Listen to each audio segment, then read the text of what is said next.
My name is Martin Pedrosa, and my wife, Asael Asael Pedrosa. Pedrosa. Name our business is M&A Farms. We run quite a bit of cherries, like 120, 130 acres.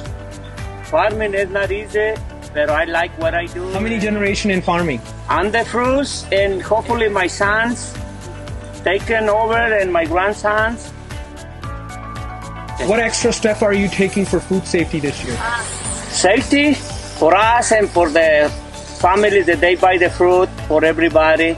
We do what we can, make sure everything goes well for everybody. Hopefully things turning back the normal way.